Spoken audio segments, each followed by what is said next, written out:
राजा दक्ष ने भरी सभा में अपने दामाद भोलेनाथ के प्रति कटु वचन कहे, जिसका परिणाम बड़ा भयानक हुआ। महाशिवरात्रि क्यों मनाई जाती है? शिवरात्रि की कथा सुनें। परमपिता ब्रह्मा के मानस पुत्र दक्ष जब प्रजापतियों के राजा बने तो उन्होंने एक विशाल यज्ञ का आयोजन किया, जिसमें सम्मानित होने के लिए तीनों लोकों के अतिथियों को न्योता भेजा गया।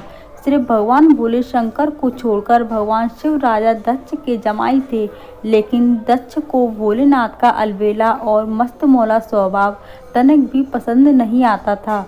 जब शिव की अर्धांगिनी और दक्ष की पुत्री सती को पता चला कि उनके पिता ने यज्ञ आयोजन किया है, तो उन्होंने भी उसमें जाने की इच्छा जताई, लेकिन भोलेनाथ बिना आमंत्रण के यज्ञ में जाने को तैयार नहीं हुए, इसलिए सती को वहां अकेले ही जाना पड़ा। वह जैसे ही सभागृह में पहुंची, उन्हें शिव निंदा सुनाई दी। सती को देखकर भी उनके पिता नहीं रुके, वह शिव की बुराई करते रहे। सती ने अपने पिता को समझाने का प्रयास किया, लेकिन राजा दक्ष ने उनकी एक न मानी। सती अपना और अपने पति का अपमान सह न पाई और वह यज्ञ स्थल पर बने अग्निकुंड में कूद गई। सती के अग्निकुंड में कूदने का दुखद समाचार लेकर नंदी कैलाश पर्वत पहुँचे। भगवान शिव सती को बचाने के लिए यज्ञ स्थल पर गए, लेकिन तब तक सब खत्म हो चुका था। कैलाशपति ने क्रोधित होकर सती का शरीर उठा लिया और तांडव करने लगे। जिस दिन शिव ने तांडव किया था वह फागुन महीने के कृष्ण पक्ष की चतुर्थी तिथि थी।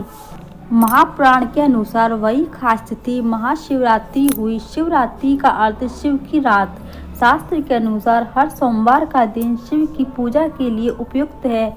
हर महीने कृष्ण पक्ष की चतुर्थी तिथि शिवरात्रि होती है। फागुन में महीने में वही खास तिथि महाशिवरात्रि होती है। महाशिवरात्रि के दिन देश के बाहर ज्योतिर्लिंगों में शिव भक्तों का जम बड़ा लगता है। इनके नाम हैं सोमनाथ, मल्लिकार्जुन, महाकेश्वर, ओकालेश्वर, केदारनाथ, भीमशंकर, विश्वेश्वर, वैद्यनाथ, नागेश्वर और रामेश्वर। हिंदू शैव संप्रदाय वालों के लिए यह सबसे बड़ा दिन माना जाता है। दुनिया के सभी शिवालयों में इस दिन अंधकार और अजंता को दूर करने का संकल्प लिया जाता है।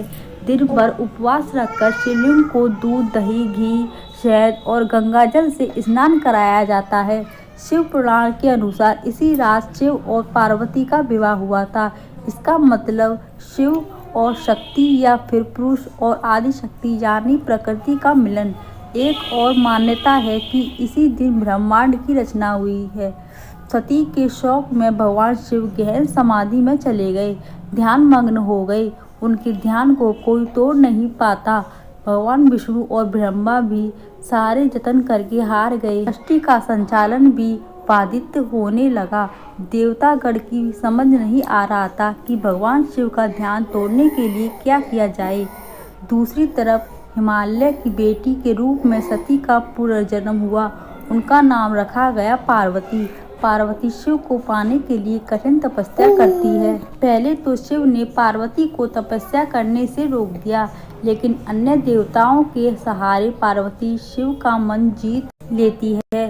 फिर एक विशाल समारोह में शिव पार्वती का विवाह हुआ। उस दिन भी फागुन महीने के कृष्ण पक्ष की चतुर्थी तिथि थी, इसलिए लड़कियां शिव के समान वर पाने के लिए इस दिन शिव की पूजा करती हैं। मध्यकालीन इतिहास से पता चलता है कि संसार की मंगल कामना के लिए लड़कियां, विवाहित देवता, सभी स्त्रियां शिवरात्रि का व्रत करती है। इसका मतलब यह नहीं कि शिवरात्रि सिर्फ स्त्रियों के लिए है। शिवरात्रि का पहला अनुष्ठान एक पुरुष ने ही किया था। आज की वाराणसी में एक निर्दयी शिकारी रहता था। उसे धर्म कर्म से कुछ लेना देना नहीं था। उसका रोज का काम ही पशु हत्या थी। एक दिन वह शिकार करने के लिए जंगल गया और रास्ता भटक गया। शाम घिर आई। जंगल के जीव जंतुओं के डर से वह एक पेड़ पर चढ़ गया। दिन भर कुछ खाने को नहीं मिला। वह डाली पर बैठे बैठे पत्ते तोड़कर नीचे फेंकने लगा। वह बेल का पेड़ था। पेड़ के नीचे एक शिवलिंग था। शिकारी को इस बारे में पता नहीं था। वह दिन था शिव चतुर्थी यानी महाशिवरात्रि और शिकारी भूखा था। उसके फेंके हुए पत्ते बार बार शिंगलुई पर चढ़ रहे थे। एक दिन शिकारी घर लौटकर देखता है उसके घर एक अतिथि आया हुआ है। वह शिकारी स्वयं न खाकर अपने हिस्से का भोजन अतिथि को दे देता है। इस तरह मंत्रोच्चार न जानते हुए भी उस शिकारी ने सही तरीके से शिवरात्रि का व्रत पालन कर लिया। बाद में जब शिकारी की मृत्यु हुई, अब शिवदूत और यमदूत के बीच विवाद हो गया।